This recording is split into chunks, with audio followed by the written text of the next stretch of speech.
man, that's some of what God has designed for us, to realize that this isn't about us. It's about how can we love other people, how can we use the ways He's gifted us to encourage and challenge, and then go make an incredible impact on an industry that so desperately needs some of the things that we're focusing on here. Every single individual has a story to tell, and they're great stories that need to be heard. I want every listener to know they have the ability to change the world.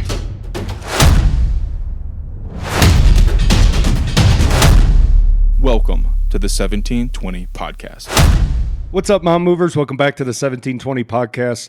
Today we have a unique one. We are off on a peer group retreat in the mountains, ironically enough, and we are sitting mountainside recording this week's episode, and we have a unique opportunity where we're going to talk for a few minutes, but then we're going to hand it over to the balance of our peer group and hear from them and what they would like to share, and I think it's going to be pretty impactful. I think it's the first time we've turned the whole thing over, right? We've had guest hosts, we've had solo episodes, but we just turned it over this time. And as we were brainstorming, I think there's probably a list of 3 or 4 things, and I have absolutely no idea what they're going to talk about. Yeah, they'll pop quiz it. What I think is cool is our peer group's name is Mountain Movers, and this existed years before the podcast did. Yeah, right. And it's just, we were searching for something more as a group and decided, well, there's nothing out there, so why don't we create it? And so some friends that we came up with, who you're going to hear from, we got Kolby May, Preston Pressley, Daniel Harris, Matt Fisher. Who? Fatty Mish. Okay, everybody knows who that is. And last but not least, the Bishop, David Fultz. Did we hit Diesel? Because I don't know if anybody knows who's Diesel. I didn't say Diesel, I said Daniel Harris. Okay, nobody knows who Diesel is. But if we would have said Diesel, Kevin Butler would have known right away. That's right. I know who Diesel is. Now he does. Yeah.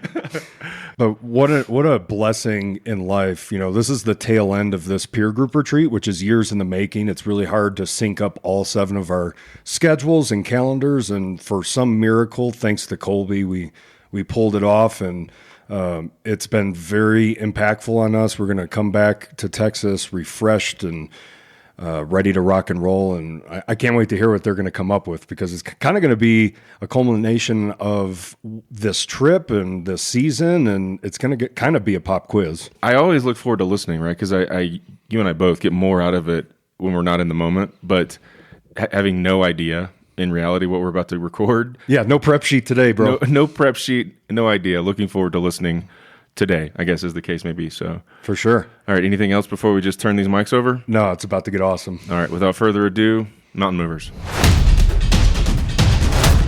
All right, we're in Telluride with the Mountain Movers. Matt Fisher here. Thanks, Kevin and Stewart, for letting us take over the podcast. This is going to be awesome. We're going to say a bunch of random nonsense. So next up. Yeah, Kolby May here. Preston Pressley. Yeah, Daniel Harris. Awesome guys. Yeah. Good time getting away with the boys. For sure.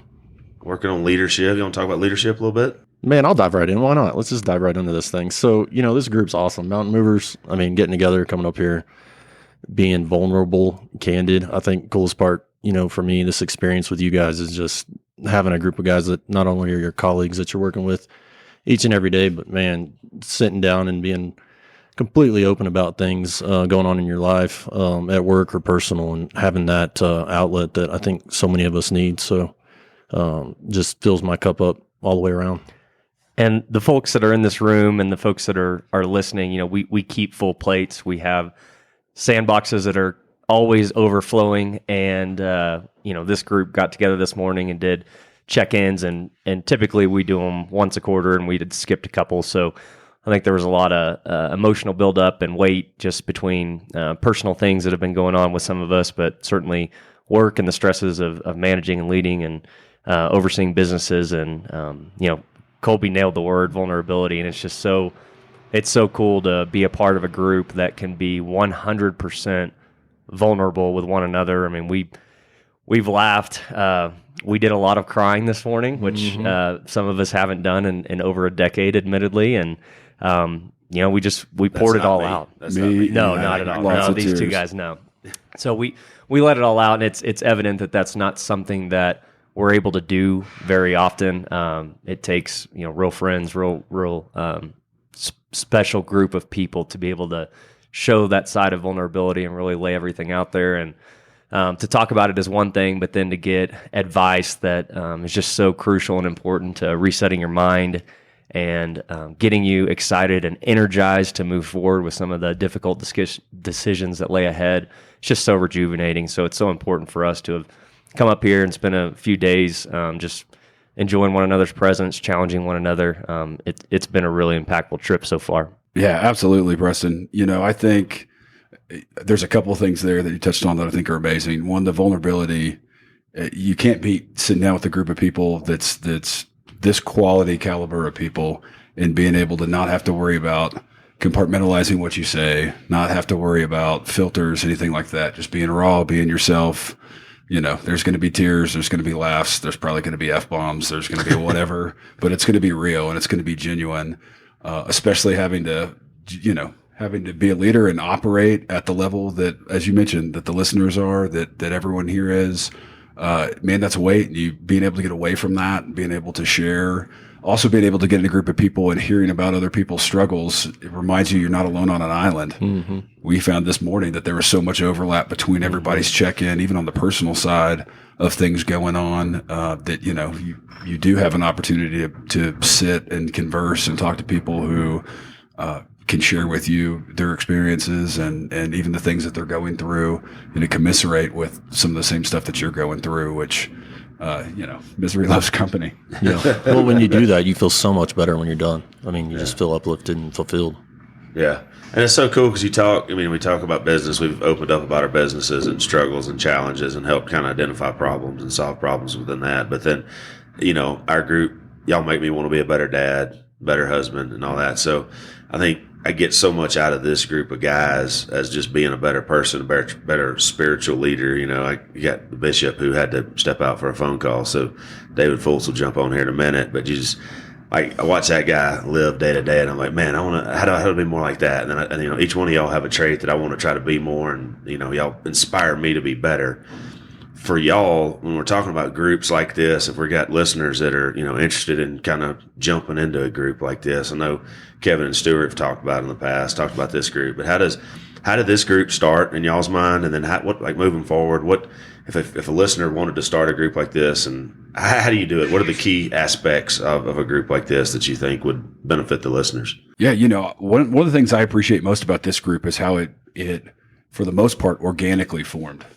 Yeah. Had a bunch of folks that were running in the same crowds, Texo, YCC, I think specifically, and had a bunch of high performing folks, people looking at each other kind of as contemporaries that's, wanted to make themselves better. I think that's an undertone and underlining spirit of the group, and kind of foundation of that is wanting to be the best that we can be at whatever we're doing, and identifying other people that were that way. And then trying to spend time together, hey, how do we get a coffee? How do we break bread?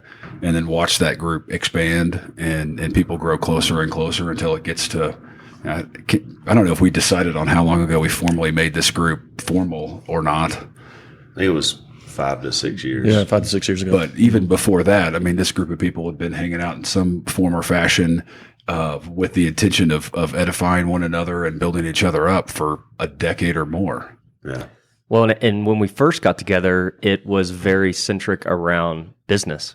Yeah. I specifically remember, sharing job cost models, sharing bonus structure strategy, talking about implementing, hiring, firing, those type of business practices. And so it's morphed so heavily into the personal and emotional side of who we are, because our businesses take a toll. And so it's been really neat to see that transformation go from really something that was set up specific for business and developing our companies to developing one another as individuals, which inherently will positively impact and affect our businesses.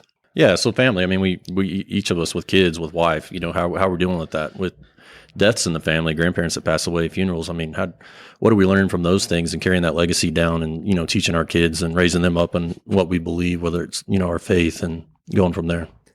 No, absolutely. I think the development of that's been amazing. And it's been again, kind of back to organically what the group's needed. Preston talked about, going through the different kind of mechanics of business. You know, when we first started, all of us were operating inside of businesses, not operating businesses. And so, you know, at that point in time, it was, hey, what about this widget? And how do we do processes better and make widgets better? And then it was, okay, well, what about the mechanics of business? It's not about making widgets. It's about business. I think now it's to the point about helping people really kind of search for themselves and find their purpose and really be their best selves and be present and purposeful and intentional in what they're doing. And so even amongst our, you know, this group, but then even beyond that, how we support that and make disciples of that amongst, you know, the greater construction community. So we take, you know, a business that is about making widgets, or it is about the mechanics of business, and let it turn into what all of us here know that we have alignment in wanting it to be. And that's something that's more intentional, more purposeful, and driving impact and influence in community and in people's lives. Yeah, for sure. Absolutely. I think that's a good segue into, you know, we're talking about, Preston's talking about, you know, what we started with the business side of things. I think there's a lot of that in the marketplace where people get together and talk about business, but something that this group has developed into is being vulnerable. And as a leader, it's translated into our personal lives, but also as a leader. How would y'all tell somebody who maybe isn't the most emotional person out there? How would you tell a listener that's trying to be a good leader and trying to be vulnerable to his employees? What would you tell them to look for? How would you tell them to get better at that? I'd start by saying be real. You know, I think we have inherently more defenses up because we're in construction. It's historically been a personality type that is very type A, could be rough and gruff. I think encouragement has been harder than critical feedback in the past. And so I think a lot of it's inherent in just the business of construction in general. So to just start by being real and being transparent with what's going on, how you feel, letting people know you're struggling with a hard decision, letting people have ownership and helping make decisions, it is a huge start. And we've got such a wall up for that in our industry. And I think the folks that have found really great success and have people that they look at as mentors are the folks within our industry that have done a really good job of that, of just being who they are. And, you know, they're able to wear their heart on their sleeve when they need to, and they're very open to opinions and feedback, and they're humble. Just really important characteristics that seem hard to come by in our industry. Yeah, I just second that 100%. You know, I think as we go through and how we actually engage in that is taking the time to pause and identify, hey, what did they just tell me? How did it make me feel? I'm not going to recite something out of a book or out of some kind of management training. I'm going to sit here and be a person with another person and be compassionate and be caring and be loving about what they just told me, and then have a real conversation and address, you know, if somebody tells you something and it makes you sad, or someone isn't performing well and it makes you sad and they aren't living up to their potential, tell them, you know what? I'm really sad. Absolutely. I think you have the most potential out of whatever XYZ, and you're not living up to it. And that makes me sad. I've been on both sides of that conversation before. And I'll tell you, being the recipient of that conversation and hearing that from colleagues and friends, man, that's a motivator, and that's helpful. And when it's received when it's said out of love, and when it's received in love and care, you know, man, that's somebody that's covering your six. That's somebody that's filling in a blind spot for you and letting you know, hey, that's where part of it is. And so whether that's that conversation in that, or any other millions of conversations, people having stuff going on at home, you know, with their families, with their finances, with their pets. I mean, you can go on and on and on about anything. I mean, legitimately, just taking a moment and being compassionate, not being robots, which is so easy to fall into with what we do every day. Absolutely. Yeah, I just echo that, not being robots. I mean, and that's something I know personally I've had to work on, just the emotions, showing emotions, being frustrated, being upset, being excited, showing excitement, you know, fist pump in the air, not just being, you know, the straight line across the chart. So, which then brings out your people, and they know that it's okay and that you really care in certain situations. Yeah, it's almost like you haven't cried in 13 years, you know? Man, almost. Kolby's got the best smile in the business. It's great when he shows it to people. Absolutely. Well, what's a topic that we talk about nonstop that people would probably love to hear more about? What about supply chain issues? Ooh, that sounds sexy. We got two concrete guys on. I think they'd love to chime in right now. I hate you both. Yeah. Next question. Man, supply chain sucks. You know, we're in what I would say for most sectors is the best construction market in the nation. A huge portion of our business is industrial and distribution center warehouse. I mean, it takes the next three largest markets in the country to add up to the same number of feet that are getting built right now here in DFW, which is outlandish. Yeah. So, for us, you have a supply chain infrastructure that has been somewhat invested in, but not invested enough in to make a marginal enough change where you're talking about moving a fraction, of a X, to be able to increase what's available there, and the demand growing, dang near a full X for what people are needing. So when you're talking about, the growing by multiples, or large percentages, double-digit percentages for sure, versus, supply that's increased by low single digits, there's problems and there's just not enough. Yeah. That means introducing new players into the market. That means, market disruption from what had already had same known individuals and suppliers and whatnot, and known supply that had a kind of an equilibrium and understanding to it in the market. And now all of that's disrupted. Yeah. Makes everything kind of new and challenging, new rules of engagement. Honestly, the mechanics of the supply chain market are changing dramatically, and people are in positions to make business decisions to adjust some of the standards that have been in the market for a lot of years. Terms, quantities, there's been a lot of change, qualities, you name it. There's a dramatic amount of that's all changed at the same time in the midst of having, historically high demand. Yeah. So supply chain sucks.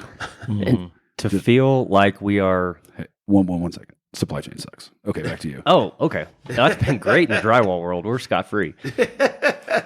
No, I was going to say, to feel like we've gone from managing expectations to managing disappointment is a horrible feeling as somebody who operates and works within a business. And we've all been put in situations where we're managing disappointment. And I say that because we've always been able to provide dates, meet those dates, do everything we can to ensure that we've done all the processes necessary to get the materials to meet those dates. And we're living in a world where we're doing that, but those dates aren't being met. Unbeknownst to us, or something that could be completely outside the realm of what we can control, those dates aren't being met.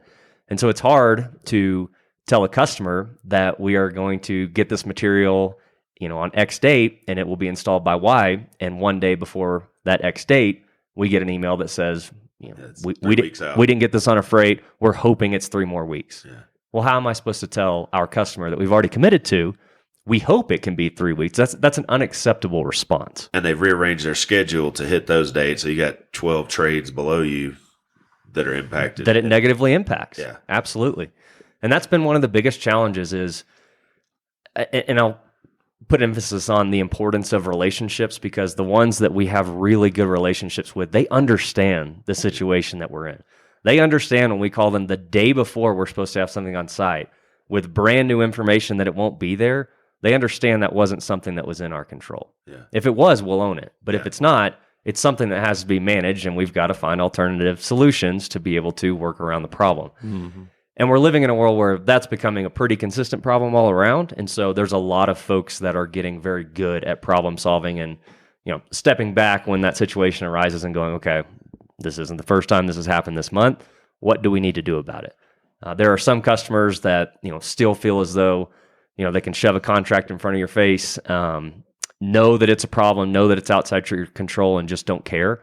Those are difficult people to deal with. And I think we've seen a different side and a different perspective of a lot of people within companies that operate that way.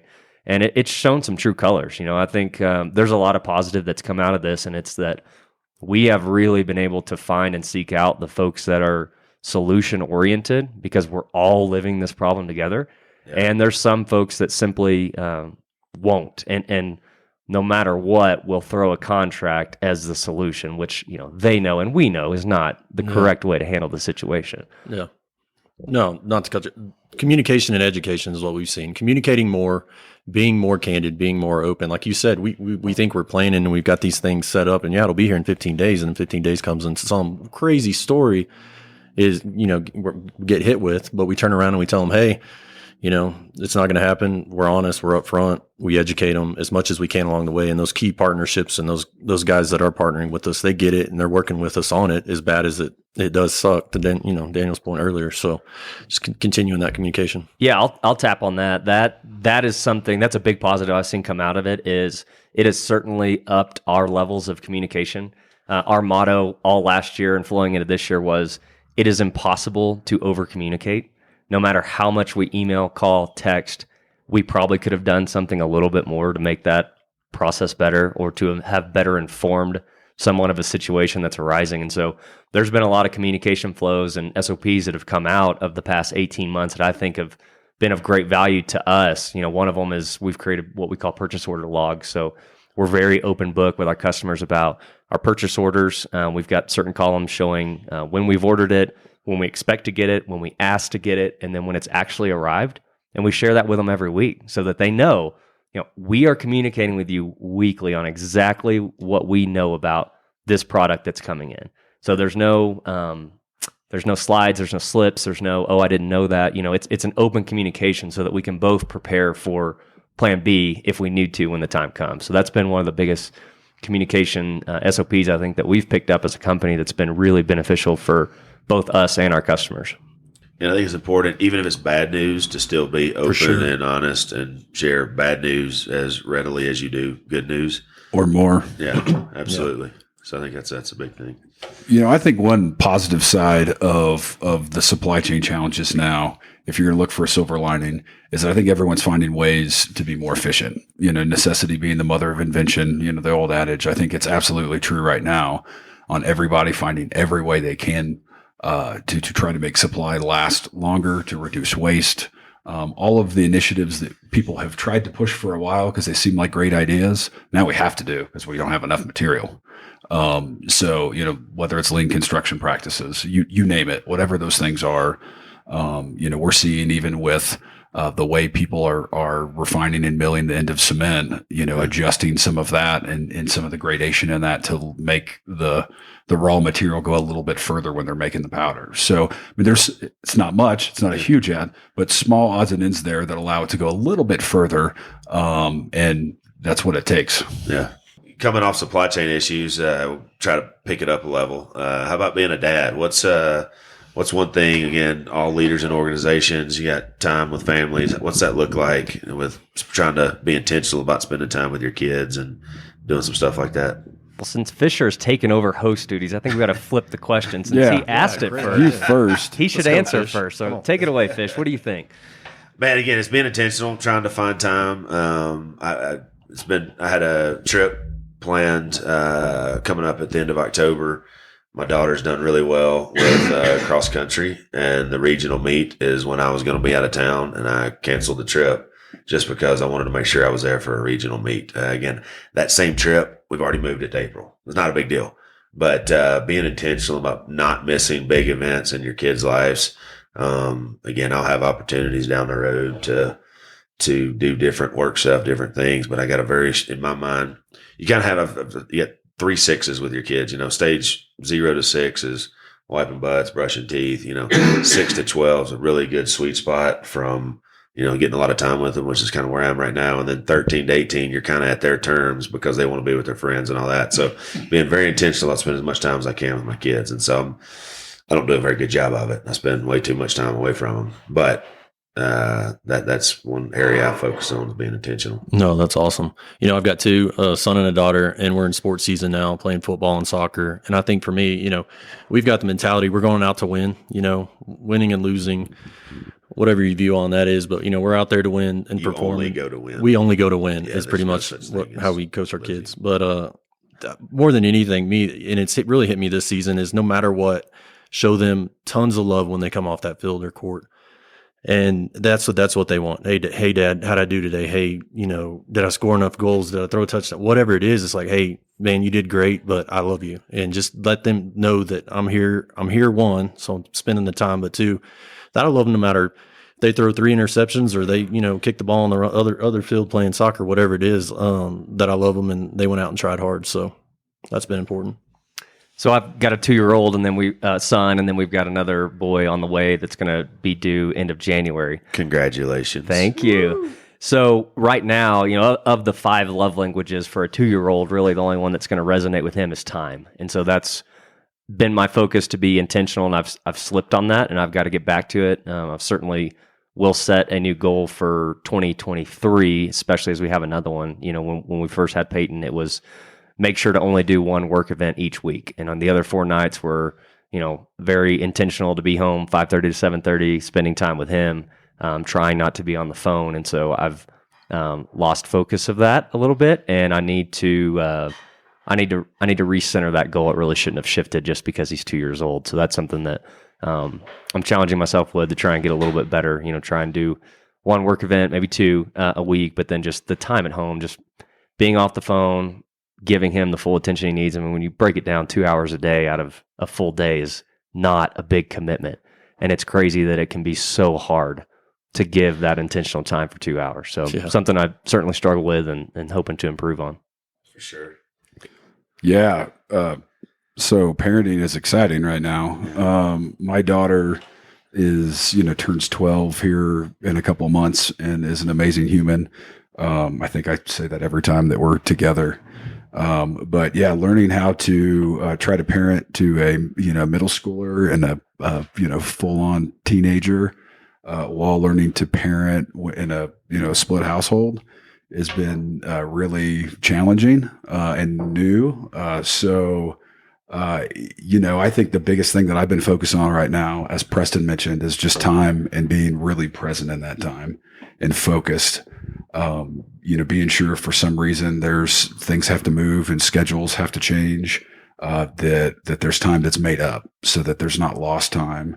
And that it's very intentional when we're together. The other thing that I'm learning is, as much as, the intro to this podcast every week connects with me about every person has a story.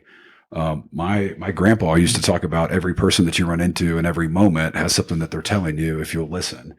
And so for me, I think the biggest lesson that I'm currently learning in parenting is to listen to the wisdom that my kid has, because she's a wise human. That's pretty awesome. And just being open to that, listening to that has been, it's been edifying for me. And it's a good deal. And, awesome. she's a good, loving human. So I'll take it. Go Sid. Daniel, I want to touch on the word focus, because that brought to light something that happened a couple of weeks ago. For those of us that were engaged in Texas EDP, we had Ron White come and speak, and not the crazy Ron White that smokes cigars on the stage and drinks whiskey, but Ron White, who's who's the 2-time world memory champion expert. And it was a really unique session for him to come and speak to us and teach us what he called his mental fortress and how to remember names and things about people. But the number one thing that he laid out for us was the ability to focus. And since we've had that presentation from him, I think we all talked when we first got here, we've been able to memorize names so much better. And it's not that any of us developed anything, crazy, different within his speech. It was that I think we've all been focusing a little bit more on focus, paying attention to what they're saying. He started the conversation by saying, how many of us have met somebody and 2 seconds later forgot their name and tried to figure out how to interject it back into the conversation so that they could say it again and we could memorize it? It's not that we have bad memories. It's that we were completely unfocused. And so focus was something we all picked up a few weeks ago, and you mentioned it again. And just to try and be a little bit more intentional about that, just for us when it comes to memorizing names, I think has made a huge impact. Yeah, take that same focus into time with kids and all that, like you were saying at home, 5:30, 7:30. Mm-hmm. Awesome. What about a 2-step? You want to each talk about a book and then a takeaway? We'll leave it in true 1720 form. I'll start. I don't have a book. I was on a little bit a while ago, and I kind of set all my books. One that I would love for y'all to listen to. I've never listened to a single Jocko Willink podcast, but Kevin recommended me listen. I'm gonna butcher his name. I think it's Nick Lavery, something. Lavery. Nick Lavery. Sorry, Nick. But anyway, 0 chance he listens to this podcast. Sorry, Stewart. 19.5%. But so he was on like episode, I think it's 327 with Jocko, and it's a 5-hour long podcast. So it's really like a book, but it's his story of basically getting his leg shot off as a special forces guy and then going back to special forces as a amputee, and just an unbelievable story. I haven't read any books lately, but I would 1000% recommend y'all listen to that podcast. Oh, that's awesome. Really good 4 to 4.5 hour listen. Man, I just finished reading. First and foremost, for everybody listening, I'm a huge Aggie, diehard Aggie. Graduated from Texas A&M. Before I talk about the book that I just finished reading, but secondly, I love basketball, all things college basketball and basketball in general. And I just finished The Road to Joy: Jesus Over Yourself by Scott Drew, head coach at Baylor, and it talks about his journey coming to Baylor and taking over a program that was just completely broken. But through his faith in every single thing he did himself, with his family and his team, puts Jesus and his faith first. And it is a remarkable book. I'd highly recommend. Just, if Jesus and faith is your thing, that's amazing. If it's not, read it just for the perseverance and having something in your life that's purposeful. Because when you read it, my dad's a Baylor Bear, and I have huge respect for the Baylor program just with Scott Drew leading that now. So I highly recommend that. One I just finished, we went on vacation a few weeks ago and got lots of reading time in, was Hunting in a Farmer's World. And it's about the mindset of an entrepreneur, how hunters are the ones that go, they find the food, they are providers. Farmers are diligent, they're doers, they're task-oriented. And so it really focuses on the mind frame of business and the differences between the two, and how they can be very two different mindsets. And so, I've struggled with flip-flopping, I guess, between the two, getting in the weeds operationally, but also being in charge of flying higher and being more strategic. And so that was a good book and a big challenge to, I think, help better understand when you need to play those two roles. Because I think we're all in businesses where at times we have to be both hunting and we have to be farming.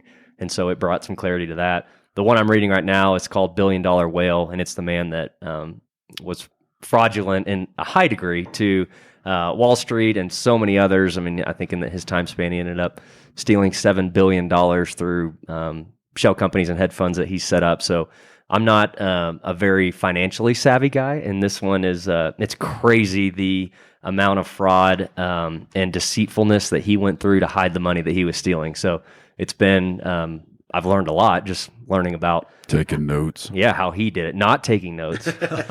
How to On what steal not to do, $7 on what not to do. billion. But crazy interesting book, and it's been a great read so far. Yeah, book real quick. Oh, the bishop's here. Susan's going to edit the heck out of this thing. Nah, he's gonna play it raw. Huh? Let it roll. I love it. Man, I recently have turned back time and going back to some Greek and Roman philosophers. So, Art of Living, Epictetus, man, one of the first real books that I read in early college that I appreciated regarding happiness and effectiveness. Talks about virtue a lot, but outside of that, I think he's using virtue similar to how we all use being candid or being genuine. And, greatest takeaway from that, it's a pretty easy read, but greatest takeaway from that, for me is just really, really being present in moments, and that you'll find it's a lot easier to find happiness and joy, a lot easier to be effective in what you're doing and purposeful and intentional if you focus on being in the moment. Isn't that crazy? There's so much that can be related to what we deal with on a day-to-day basis with something that was Long ago. long ago. And it's just as true or more true today than it was then. Wow. Bishop, you're here. The bishop has landed. Hey, guys. Nice to be here. So, David, you missed us talking about just a little bit of our time here and some takeaways from that. Matt, the semi-host for the day, asked us lots of great questions that we didn't really answer directly. So you can say whatever the hell you want, buddy. I think one of the things that's been so life-giving from our group, the time we spend together, is that we're all going through different things, but there's so much overlap. And so often I can catch myself, and I think folks who are coming into new relationships, new groups, get kind of stuck in, that's just not a problem for me. I got it figured out. I'm good. And we can just get in this rut of, man, I can't learn from other people's experiences. And most people aren't humble enough to say that. But I think that's what plays out in reality. And there's so much of what we've been through the last year, 3 year, 5 years together that maybe at one point in time, one of us isn't going through the same thing someone else is. But when you fast forward, whatever that time frame is, man, we're encountering that same opportunity, that same issue. And it just reminds me of Proverbs 3, 5 through 9, that talks about There he is. The bish.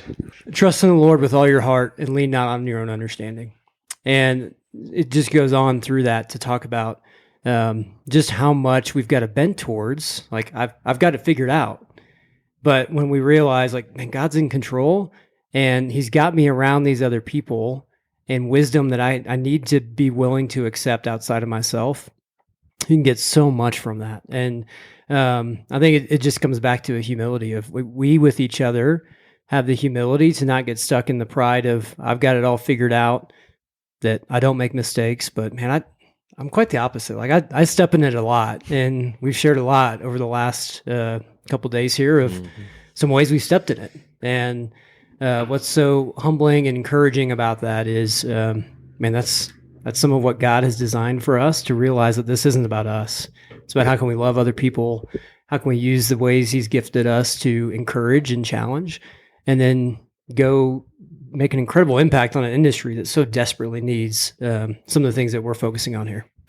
And we had several conversations when we thought we had that control, that our flights were redirected in very impactful ways of us realizing that, no, we do not have it figured out. And so that humility sometimes comes naturally, and sometimes it comes by realizing that when you think you have control or decisions are made, that plan may get completely rerouted. And we talked on several issues where that was the case this year, and we were humbled in the fact that we had to realize and remember that we're not in control. There's always going to be decisions that are bigger than us, and there's a piece in that. Mm-hmm. Yeah, there might even be times where you think you're on this really good leadership diatribe, talking into a mic, and then you like throw up in your mouth a little bit, and then that's out there in the interwebs for everybody to consume. So that's just life. That happens.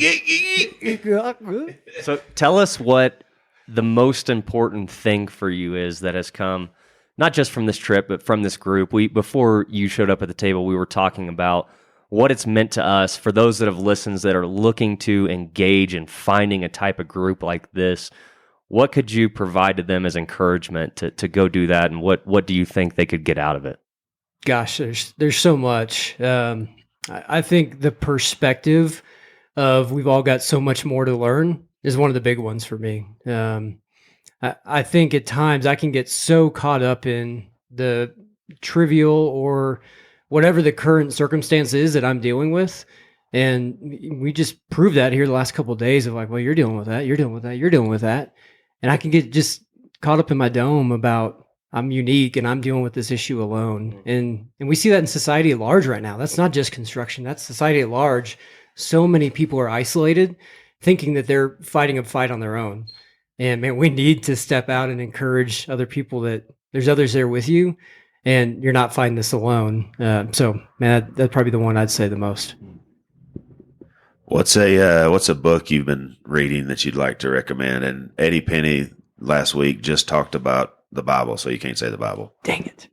Well, it'll tie in a little bit. So it's a book about faith. It's Corrie ten Boom, her book, The Hiding Place. So she was a Jew in a Jewish family in the midst of Austria when World War II was going down, and obviously the Jews were very oppressed. And so it's a story about her family and just a neat kind of biographical breakdown of real historical events they went through, but her perspective on the challenges they faced. And really, to kind of spoiler alert here, she spent her life hiding Jews in their family home, knowing that there was extreme risk that they were going to get caught. But for her, like it wasn't even really a sacrifice. It was just like, this is what I need to do. And the way that eventually she and her sister, family kind of gets completely dispersed. They then end up, fast forward many years, and end up being in the same concentration camp. And so it goes from doing these activities, getting imprisoned because of it, going to a concentration camp, having the absolute worst physical, emotional type of environment to be in, an incredible amount of torture and dehydration, lack of sustenance, hard labor. That is just through that story, her having perspective and not only saying it was worth it, but in the midst of those terrible situations to go pray for the guards, love on people that are actively oppressing her, and then processing through it with her sister. Her sister's like, I just don't know how you do that. And she's like, well, just do it. Like, step out in faith and pray for him. And so there's so much in that could translate into kind of a one big thing. But one of them is just perspective of like, we're in a tough industry. I know a lot of people that listen to this experience that in terms of what we want this industry to be, that it's not quite yet. But just gaining perspective on, man, so many people have gone through so much tough stuff that to be faithful in it, not only are you being faithful and doing the right thing, but it actively changes your perspective to where you can then go pray for someone who's actively oppressing you and actually seek to help out those who are making your life miserable. And so it's just an incredible story of their family and some cool stuff, but also a great application to how do we maintain perspective and be faithful no matter what circumstances we're going through. Hey, great segue into the one big thing there, David. Good job. I'll follow that pastoral sermon with just Matt's idiocy. That kind of my big takeaway, and just from this trip and just spending time, is just surround yourself with good people. I think it was Nick Laverne's podcast that mentioned you know, and I've heard it before, but you're a sum of the top 5 people you hang around. And so the 6 of y'all make me a better person, better leader, better businessman, better father, better dad. So for that, I appreciate y'all. Appreciate Kevin and Stewart. They did not want us to talk about us praising their podcast on this, so Stewart may cut this, but thank y'all for the podcast and the leadership y'all bring with this podcast. And then thank you mostly to Kolby May, who was the legs behind putting this whole trip together. So thank you, Kolby. Man, I'll just say that'd be my one big thing is don't take no for an answer. Like if you're passionate and you really want something to happen, then figure it out. You can figure it out. Don't take no for an answer. There's no excuse in the world. And I mean, this group's a testament to that. Everybody put things aside, came together, and man, we're all that much better for it and renewed, rejuvenated, and going to push forward and keep moving mountains. I'm going to piggyback on that and say it doesn't matter how great your relationships are and how great your friendships are if you don't let people be your friend. That's right. So it's been this year has been a huge takeaway for me, is allowing my friends to be my friends, allowing my friends, and thank you, big thanks to some of my friends who pulled me aside several times and said, "Man, I love you and I want to be here for you, and I am here. Stop running away. Let me be your friend." So biggest takeaway for me. Biggest takeaway for me is thankfulness. I'm so thankful for you guys for being who you are, for being incredible leaders within your organization, for being incredible leaders amongst your family, your friends. We've shown some vulnerability I didn't expect to come out this week since we've been with one another, and you can only do that with a great group of friends. And I know it's great to see. We all started out as business associates, and now we're friends for life. We love each other. Our families love each other, and I'm just thankful for who you are, what you represent, and the way that you challenge both yourself and challenge others around you. I think everybody that's listening needs to find a group that can challenge you personally, professionally, spiritually, physically, and I'm thankful for this group to do all those things. Don't be scared to be vulnerable. Yep. Love you, boys.